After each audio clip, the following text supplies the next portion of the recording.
So let's explore a bit more around what a glimmer is and what a trigger is. So a trigger is something that's going to bring us into a survival state. It is a cue for danger, and it results in a release of stress hormones. Whereas a glimmer is something that brings us into more of a grounded and anchored state, and fostering more of a thriving rather than surviving. The trigger is a sympathetic or parasympathetic response, so our fight or flight system, and also the freeze and fawn system.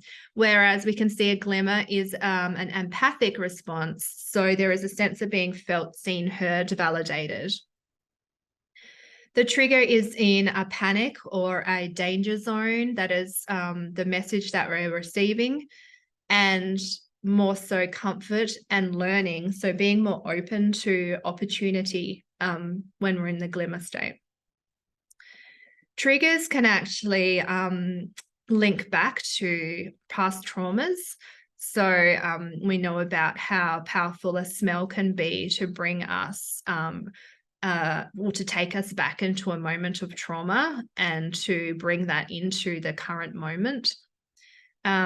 Whereas a glimmer is revealed in micro moments of goodness. And they are actually helpful in releasing or getting rid of that buildup of cortisol and that stress hormone. So as human beings, our innate negativity bias means we're more likely to be watching for and understanding, I guess, or focusing more on our triggers than our glimmers. However, knowing triggers and glimmers is really important, as we'll continue to explore.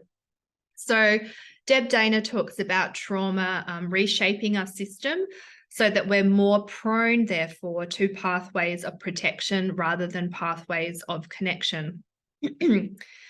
So triggers for autistic people can be brought out in any number of ways. So, clearly there are sensory triggers such as perfumes or laundry detergents if you have a particular sensory profile, scratchy clothing, fluorescent lights, sirens, foods, elevators, etc. But then, of course, there can be triggers related to social communication.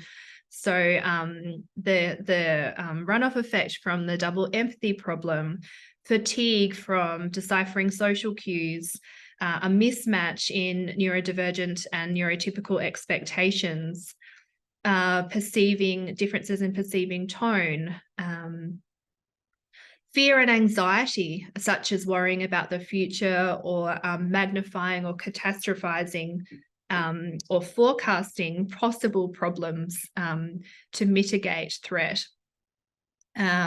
Changes of plan, disruptions in ritual and routine, disappointing circumstances, running late, not meeting other people's expectations, and then the flooding of those feelings of guilt and shame and frustration, and fraud, which can really lead to that overthinking and reliving consequences.